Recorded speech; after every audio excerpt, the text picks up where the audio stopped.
Hi, I'm Gareth Green, and in this video we're going to be focusing on how to harmonise a fast-moving melody. Now you might be wondering why on earth we're doing this, but I know that it's something that a lot of people struggle with. So I've just got a short extract of something that is a fast-moving melody. In other words, you might have come up with a melody that actually you kind of realise moves along fairly quickly from one note to the next, and then you're thinking, which chords can I put with this? Or you might be taking somebody else's melody that happens to be fast-moving, and you've got the same problem. So without further ado, let's have a listen to the melody that's printed in front of us.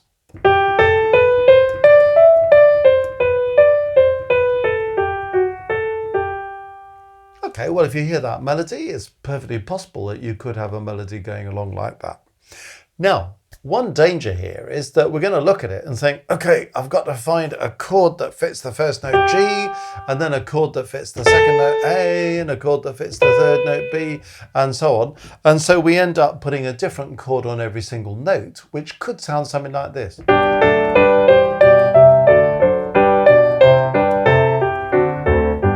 Do you see the impact of that? It's breathless, isn't it? We're just flying along with chords going in all directions. We can't really make sense of the melody because it's just got clouded by all these chord changes. And the ear can't really keep up with the harmony because what we call the harmonic rhythm, the rate at which the chords are changing, is just too fast. So what do we do when we've got a situation like that? Well, the great gift to us when we've got a fast-moving melody are these things called inessential notes, otherwise known as non-chord tones. So we want to have a look at a melody like this and think, well, which are the essential notes, the chord tones, the notes that fit with a chord, and which are the notes that we're just going to treat as inessential notes, non-chord tones. In other words, we don't need to worry about whether they fit with the chord because they're not essential to the chord. Now, we can't just sort of randomly go about that.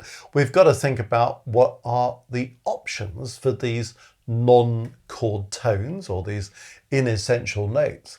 And basically, here are the most obvious options. We can have things called passing notes, otherwise known as passing tones, depending on which side of the pond you are. Okay, now what are they? Well, they pass between a note that belongs to the chord and another note that might belong to the chord, but they have to pass by step. So, for example, when we look at the beginning of this fast-moving melody, we can see that we've got one sharp, so we must be in the key of G major or the key of E minor. I look through this melody, I don't see any D sharps or anything that suggests E minor. I see that we start on G, we finish on G. I'm fairly safe assuming we're in the key of G major. Now, if we look at the first note, well, we might think, well, the most obvious thing to do is to start with a tonic chord in G major, chord 1. Now, we could look at this note and think, oh, well, A doesn't fit with chord 1, so we need a new chord. That was kind of what I was demonstrating a moment ago. Or we could think, well, actually, this A is one of these passing notes or passing tones because it's going by step between G and B. That means that this note could be an inessential note, a non-chord tone. In other words, it doesn't have to belong to the chord.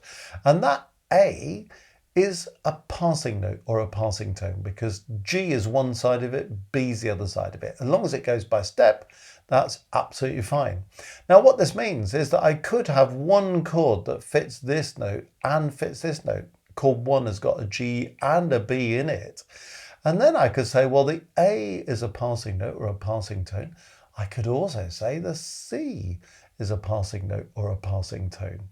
And suddenly that slows down my harmonic rhythm. If you look at D, that also belongs to chord 1. So I could just put down chord 1 and go.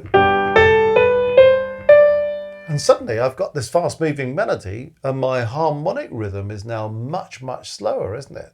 So it could be quite useful. Instead of going, you can just go,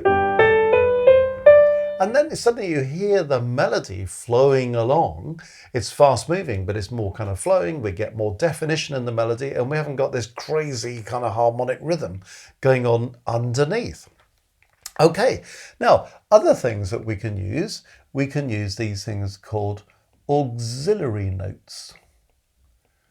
So auxiliary notes, or the other side of the pond, they're known as neighbor tones. And if you're in America, you probably don't put a U in your neighbor spelling either, but that's how it goes. Okay, so what's a neighbor tone or an auxiliary note? That's when you've got a note that belongs to the chord, you go up one and you come back. Or a note that belongs to the chord, you go down one, you come back. Have we got an example of that here? Well, as luck would have it, we do. Say this D is a chord tone or a harmony note, and so is this D. All right, so maybe those two Ds belong to chord 1, or they belong to chord 5, for example. That could do quite happily. They'd also belong to chord 3, doesn't really matter. But one of those chords has got a D in it. Can you now see that this E doesn't belong to those chords necessarily, but it's just going up. We started on D, we went up a note to E, we came back down to D. So if I put chord 1 underneath those 3 notes,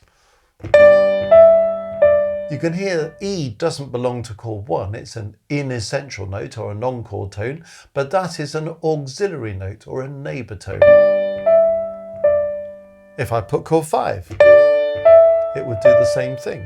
Or if I put chord 3, it would do the same thing. So I could choose 1 or 5 or 3, and I could just treat that E as one of these auxiliary notes or neighbor tones. Okay, now sometimes you might look at a situation like this and think, oh, well, what do I do here then? Because there's a leap. So this can't be anything to do with passing notes, passing tones, can't be anything to do with auxiliary notes, neighbor tones. Well, what's going on there? Well, it's possible that we're just jumping from one note to another note of the same chord. So you might just look at B and D and say, well, is there a chord that's got B and D in it? Well, chord 1, G, B, D, I can just put that down and it fits both of those. So they're both chord tones or harmony notes. I could take chord 3, which is B, D, F sharp. That also fits, doesn't it? So in that case, I've got 2 chord tones or 2 harmony notes next door to each other. That's more likely to happen when the music is leaping. When the music is going by step, have a search for passing notes, passing tones, or auxiliary notes, neighbor tones. Now, if you're trying to harmonize a melody like this, there's a lot of sense in thinking, how often do I want the chords to change? So what's my harmonic rhythm? And can I find a way of doing this so that actually I've got every note justified as an essential note, a harmony note, a chord tone, or one of these passing things or auxiliary stroke neighbor tones. And it's amazing actually, if we look at the whole of this first bar, this first measure, we could decide that it's all going to be chord 1. If I put chord 1, I've got harmony, passing, harmony, passing, harmony, neighbor or auxiliary, harmony, passing. So in fact, I could do chord 1 for the whole of the first bar. So even though I've got 8 of these quavers or 8th notes, I only actually need 1 chord. So if you just wanted to keep it very simple, that would work. If you look on to the next measure, the next bar, you could say, well, do you know what? Chord 1 fits again. Harmony, harmony, passing, harmony. So I could go all the way to that point with 1 chord.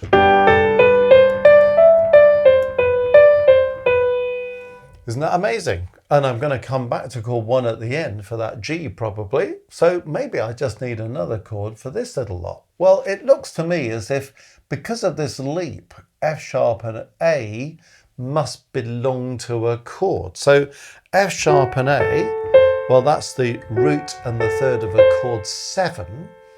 That's a possible chord. Or F sharp and A, the third and the fifth of a chord 5. Probably 5 is a more obvious thing, because then it enables me to go 5, 1, and that gives me a good solid cadence. So I could decide I'm going to use 1 all the way to there, then go 5 and 1. So I've got this fast moving melody, notes going all over the place, and actually I only need to use 2 chords, chord 1, chord 5, and do it like this.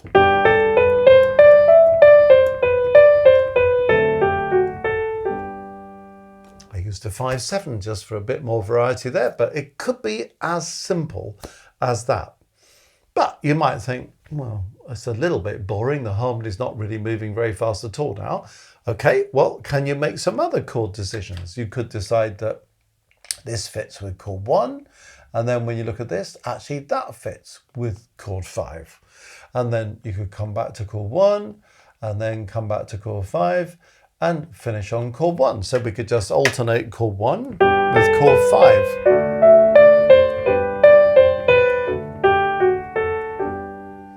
Or you could think, I kind of want to do something a bit more interesting than that. Okay, well, let's just flick over the page here. What I've done down here is to sort of give you a written example, if you like, of that kind of fairly crazy thing that I was trying to illustrate at the beginning by having a different chord on each note, just to show that, yeah, that actually works, doesn't it? You know, I can go 1 to 5 in first inversion, to 1 to 4 in first inversion, to 1 in first inversion, to 4 to 5 in first inversion, and so on. I can even have a little hint of D major over here. So actually, when you look at this from the point of view of harmony, actually the harmony is really quite interesting and varied. We've got a mixture of root position and first inversion chords. We've got a little hint of D major towards the end just to give it a better colour. So there's nothing wrong with the harmony really. And if I were to slow it down, I think you'd be fairly happy with this. This is what I've got in this harmonisation.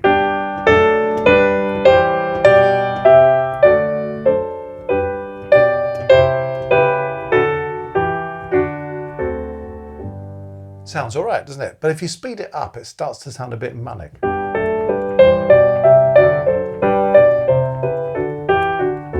It's kind of crazy, isn't it? So the version that I was just explaining a moment ago was quite simple in design.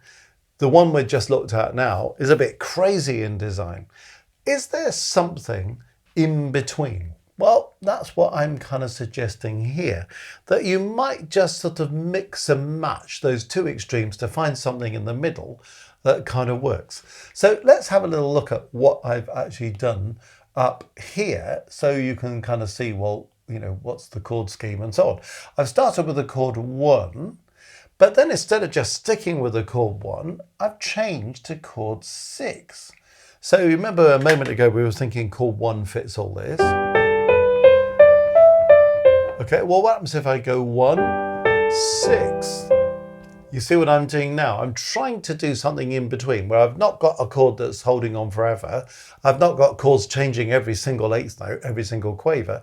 But even though my melody is moving in quavers or eighth notes, I'm trying to find a harmonic rhythm that moves in crotchets or quarter notes. So there's movement in the harmony, but we're not going absolutely bonkers with the melody.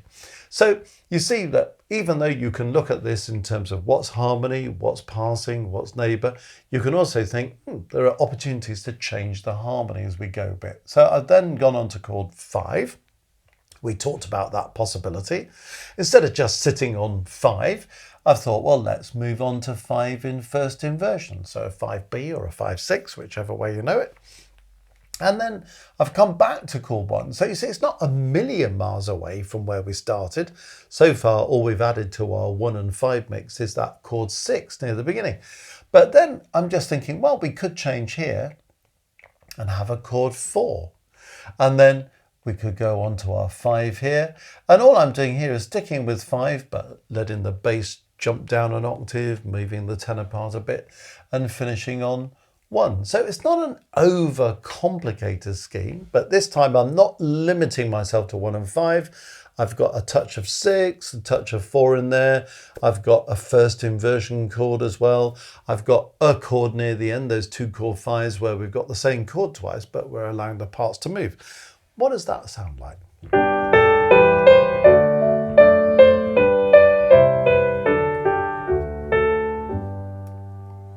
Now, you may decide that that works well, or you might think, well, that's not the style in which I'd write. Absolutely fine.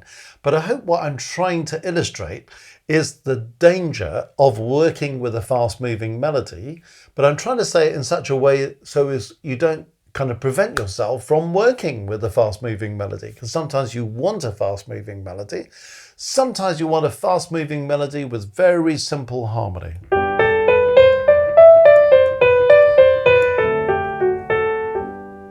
Sounds perfectly nice. There's a simplicity about that.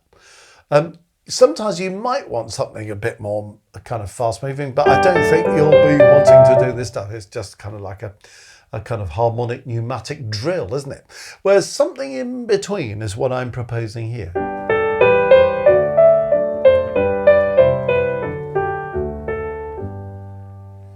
So I hope that helps with how to deal with harmonizing a fast-moving melody by determining the harmonic rhythm that's going to work best for you, and by thinking out which notes need to be harmony notes or chord tones, which notes need to be these passing notes, passing tones, or auxiliary notes, neighbour tones. I hope that's helpful.